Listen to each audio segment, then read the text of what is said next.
Բաքվի լրատվամիջոցները տեղեկություն են տարածել այն մասին, որ Ադրբեջանի կառավարությունը լրջորեն քննարկում է ադրբեջանական նավթամթերքը Հայաստան առաքելու նպատակով չմիջնորդավորված ուղի ստեղծելու հնարավորությունը, ինչը իր հերթին հնարավորություն կստեղծի ձերբազատվել Վրաստանի կողմից թելադրվող տարանցման չափազանց բարձր սակագին վճարելու պարտադրանքից։ Թեման շարունակենք Արտյոմ Երկանյանի հետ, Արտյոմ, ինչ մանրամասներ են հայտնի։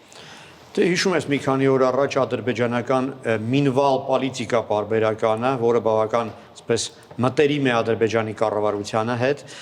տեղեկատվական արտահոսք էր կազմակերպել այն մասին, որ վրացական կողմը չափազանց բարձր տարանցման սակագին էր առաջարկել ադրբեջանական նավթամթերքը Հայաստան տեղափոխելու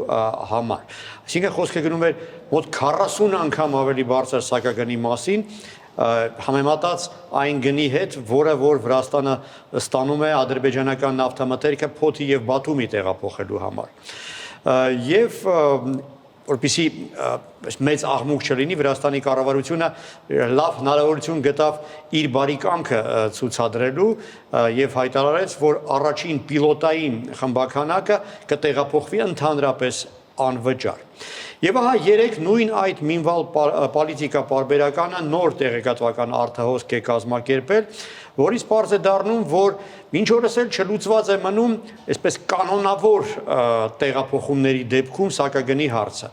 Այսինքն պարզվում է, որ եթե հավատանք այս աղբյուրին, Վրաստանը շարունակում է պնդել իր այդ առաջարկած չափազանց բարձր սակագինը, որի դեպքում այդ բեռնափոխադրումները պարզապես անիմաստ են դառնալու, քանի որ նավթամթերքը այլևս մրցունակ չի լինի հայկական շուկայում։ Եվ եթե հավատանք աղբյուրին, Ադրբեջանի կառավարությունը հակված է մերժել վրացիների առաջարկը եւ փնտրում է այլընտրանքային լուծումներ։ Պարբերականը ընդգծում է, որ Վրաստանը կայացել է որպես պետություն միայն ադրբեջանական ներդրումների շնորհիվ եւ այժմ դավաճանում է Ադրբեջանին։ Մինչդեռ իրականում Ադրբեջանը երբեք չի եղել առաջատարը վրացական տնտեսության մեջ ներդրումների ծավալներով, օրինակ այս տարվա արդյունքներով դժվարությամբ եռյակի մեջ մտավ, տարիներ են եղել, երբ հնգյակի մեջ էլ չի մտել։ Ինչևէ, կարևորը այն է, որ եթե հավատանք կրկին այս տեղեկությունների աղբյուրին, իսկ ես կարծում եմ, որ արժի հավատալ, Ադրբեջանի կառավարությունում լրջորեն քննարկում են առանց Վրաստանի հարցը լուծելու հնարավորությունը, այսինքն խոսվում է հայ-ադրբեջանական անցակետերից մեկի բացման հնարավորության մասին,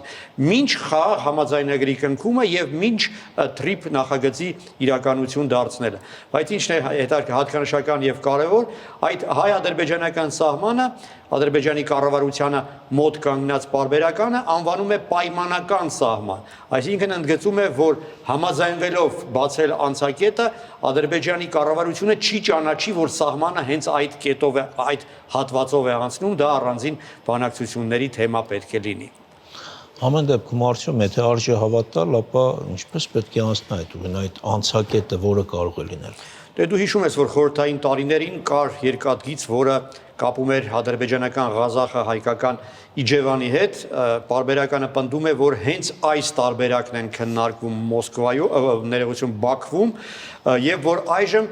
կառավարությունում պատկան մարմինները զբաղված են այս նախագծի գնահատման հարցով,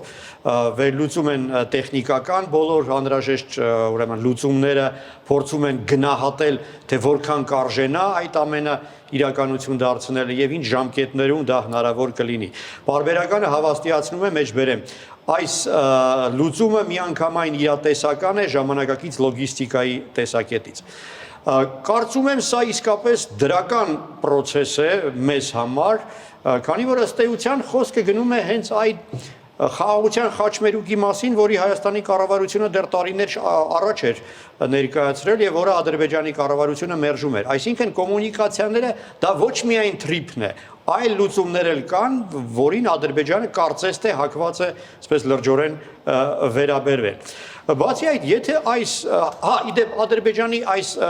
պարբերականը նաև պնդում է, որ ավելի հեշտ լուծում էլ կա, մինչև երկաթգծի վերագործարկումը այդ անցակետով հնարավոր է բեռնափոխադրումները կազմակերպել նաև ավտոտրանսպորտով։ Դա ավելի հեշտ հարց է, դա հաշված ամիսների ընթացքում կարծում եմ լուծվող խնդիր է։ Իսկ եթե այդ խնդիրը իսկապես լուծվի, այդ նույն ճանապարհով հնարավոր կլինի տեղափոխել ոչ միայն նավթամթերքը, կոնկրետ դիզվառելիքի մասին է առայժմ ինչպես հասկանում եմ խոսք գնում, այլ նաև այլ ապրանքատեսակներ եւս։ Ազգային ժողովի նախագահ Ալեն Սիմոնյանը երեկ հայտարարել էր, որ Հայաստանը պատրաստ է այլ ապրանքատեսակներ եւս Ադրբեջանից գնել եւ որ այդ հարցի վերաբերյալ բանակցությունները բավական ակտիվ շարունակվում են։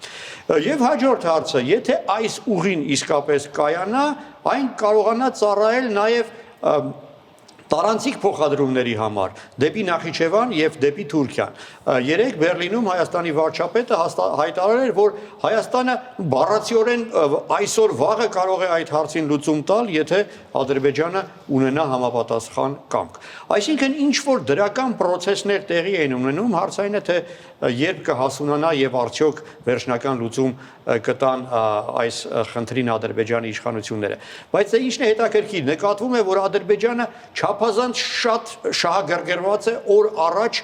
հաստատվել Հայաստանի էներգետիկ վառելիքի շուկայում։ Բաքվի համար դա իսկապես կարևոր է, քանի որ Ադրբեջանում գիտակցում են, որ նավթամթերքը դա ոչ միայն պահանջարկ ունեցող ապրանք է, այլ նաև քաղաքական ազդեցության լծակ։ Այդ դա հաշվի առնելով կարծում եմ մենք եւս պետք է այսպես զգուշավորություն ցուցաբերանք այս հարցում։ Արդյոք զրույցի սկզբում նշեցիր, թե Ադրբեջանը Վրաստանին մեղադրում է դավաճանության մեջ եւ Վրաստանը հանդուրժում է այս մեղադրանքները։ Դե Վրաստանի ընդդիմադիր որոշ առաջնորդներ մեղադրում են իրենց երկրի իշխանություններին եղբայրներին նեղացնելու մեջ եւ օգտագործում են հենց Ադրբեջանի քարոզիչների հռետորաբանությունը։